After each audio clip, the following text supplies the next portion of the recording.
Un error de juicio transformaría el destino de toda una corporación en cuestión de minutos. La confusión de identidades llevó a una brillante ejecutiva negra a ser humillada antes de asumir el control de un imperio que nunca imaginó conquistar de manera tan repentina. Nadie en esa sala de juntas olvidaría el día en que el poder y los prejuicios chocaron con consecuencias irreversibles. Antes de comenzar, asegúrate de suscribirte al canal y comenta desde dónde nos estás viendo. El sol apenas comenzaba a despuntar sobre las torres de Madrid cuando Alma López atravesó las puertas giratorias de Innovitec Global, la empresa tecnológica más influyente del país. Vestía un traje oscuro sencillo, y su expresión era serena, aunque por dentro sentía como la tensión le oprimía el corazón. Hoy era su primer día como directora de operaciones, un cargo que había obtenido tras 15 años de trabajo incansable y sacrificios innumerables. La habían contratado tras una exhaustiva búsqueda internacional, pero nadie en la sede española la había visto en persona hasta ese momento. Al llegar a la sala de juntas en el piso 28, Alma respiró profundamente antes de entrar. 8. De mediana edad, todos con trajes costosos y relojes ostentosos, charlaban animadamente alrededor de una mesa de mármol. Cuando la puerta se cerró tras ella, el silencio se apoderó del lugar como una losa. Nadie se levantó para saludarla. Nadie extendió la mano. Sus ojos la recorrieron de arriba a abajo, evaluándola con una mezcla de sorpresa y desdén apenas. Disimulado buenos días, dijo Alma con voz firme. Soy Alma López. Ignacio Ferrer, director financiero, según había investigado previamente. La miró con una sonrisa torcida. Era un hombre corpulento con entradas marcadas y una expresión perpetuamente. Sin molestarse en presentarse, extendió su taza de café vacía hacia ella. Café solo, rápido, gruñó con tono autoritario. La reunión empieza en 5 minutos y la secretaria está enferma. Las risas contenidas y las miradas de complicidad entre los ejecutivos llenaron el ambiente. Uno de ellos, más joven que los demás, tuvo la decencia de parecer incómodo, pero se mantuvo en silencio. Alma sintió como el calor le subía por el cuello mientras sostenía la mirada de Ferrer. No era la primera vez que enfrentaba este tipo de situaciones, pero siempre le sorprendía la creatividad de algunos para menospreciar a una mujer en posición de poder, especialmente si era extranjera. Alma apretó su carpeta de candidata contra su pecho como si fuera un escudo, mientras el rostro de aquel ejecutivo arrogante se desvanecía tras la puerta de cristal. Conteniendo el orgullo herido, aceptó la taza vacía con una sonrisa casi imperceptible, una máscara perfecta que ocultaba la tormenta interior. 28 años de esfuerzo en 2 maestrías y 5 idiomas reducidos. Atráeme un café, querida. Nadie en esa sala de juntas sospechaba quién era realmente ni el secreto que llevaba consigo, que sus zapatos de tacón gastados habían recorrido más kilómetros de adversidad que todos ellos juntos. Mientras se dirigía a la sala de descanso, los murmullos y las burlas la seguían como sombras. ¿Viste cómo la confundió con la secretaria?, escuchó decir a uno.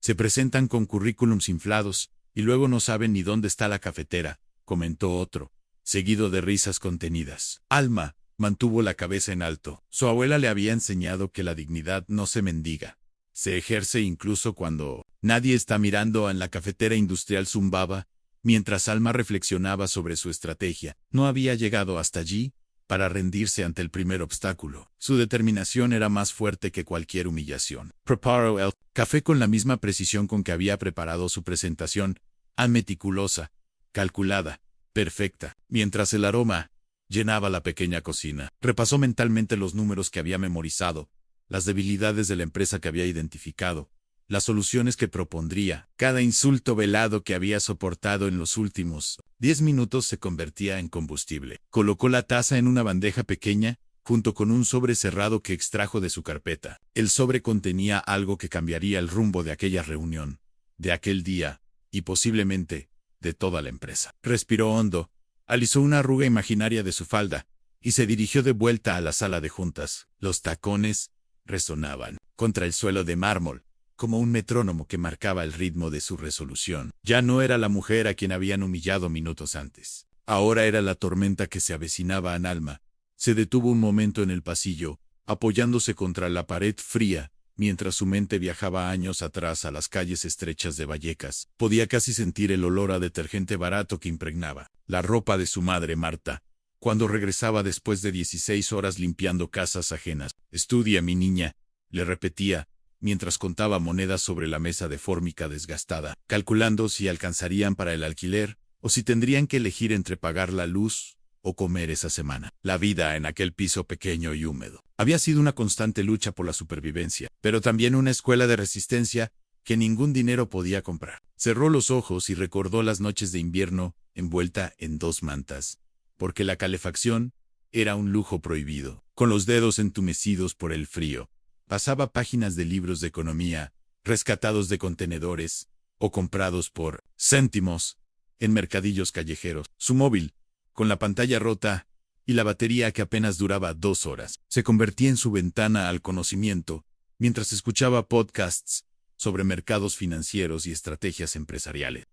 La luz, Alma, que el contador corre, le decía su madre mientras ella estudiaba bajo la tenue luz que entraba por la ventana desde la farola de la calle. Aquellas noches de estudio a oscuras, aquellos sacrificios constantes habían forjado en ella una voluntad inquebrantable, mientras sus amigas salían a divertirse. Ella memorizaba fórmulas financieras y soñaba con despachos acristalados, donde algún día tomaría decisiones que cambiarían el rumbo de empresas enteras. Su madre, con las manos agrietadas por los productos de limpieza, le acariciaba el pelo y le decía: «Antú, vas a llegar donde yo nunca pude ni soñar». Y ahora, en este pasillo de mármol pulido, con ejecutivos en trajes de miles de euros pasando a su lado, Alma sentía que cada humillación que estaba soportando era solo un escalón más hacia la cima. Respiró hondo, enderezó la espalda y continuó caminando. No había llegado tan lejos para dejarse vencer por un café mal servido. Desde que tenía 7 años, cuando vio a su madre llegar exhausta,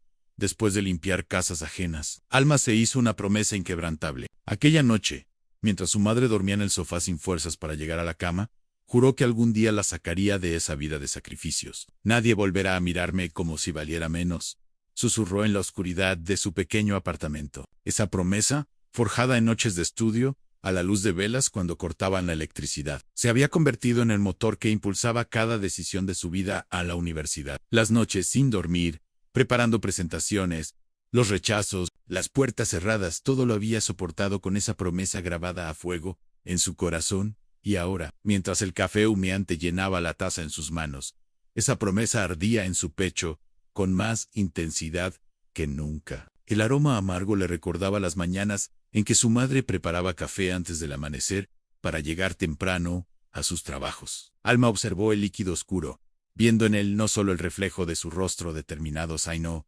también el de generaciones de mujeres que habían sido silenciadas e ignoradas. Con movimientos deliberados, colocó la taza en una bandeja, pero este no era un acto de sumisión. Al contrario, mientras sus tacones resonaban por el pasillo hacia la sala de juntas, cada paso marcaba el ritmo de una decisión ya tomada. Se sirvió el café no para rendirse ante la arrogancia de Ignacio, sino para marcar el inicio de una revolución personal. Porque lo que nadie en esa sala sabía era que Alma había pasado la noche anterior revisando cada documento, cada contrato. White había encontrado algo que cambiaría el equilibrio de poder para siempre al empujar la puerta de la sala de juntas con el hombro. Una sonrisa apenas perceptible se dibujó en sus labios. Este café sería el último que serviría en su vida, y también el primero que ofrecería como jugadora, no como peón en el tablero corporativo. Mientras regresaba al despacho con la taza, Alma contempló por la ventana el horizonte de Madrid, con la Torre Picasso y las 4 torres recortadas contra el cielo azul de la mañana. Por un momento sintió que la ciudad entera contenía el aliento, como si supiera que algo trascendental estaba a punto de ocurrir. Las calles bulliciosas, los edificios imponentes, todo parecía observarla, esperando su próximo movimiento. Alma supo en ese instante que Madrid nunca volvería a ser la misma tras ese día, o más bien que ella nunca volvería a ver la ciudad con los mismos ojos después de lo que estaba a punto de hacer. Cada paso que daba por el pasillo resonaba con determinación. El café humeante en la taza de porcelana fina era solo un pretexto, un símbolo de todo lo que estaba mal en aquella sala de juntas. Sabía que al enfrentarse a los prejuicios enquistados en aquella empresa, no solo estaba defendiendo su dignidad, sino forjando su propio destino con cada segundo que pasaba. Anne entró de nuevo a la sala, el aroma del café colombiano llenando el aire, mezclándose con la tensión casi palpable. Por primera vez desde que había llegado a Grupo Herrera, todos los ojos se posaron sobre ella, con una mezcla de desdén e intriga. Algunos directivos bajaron la mirada hacia sus documentos, incómodos. Otros la observaban con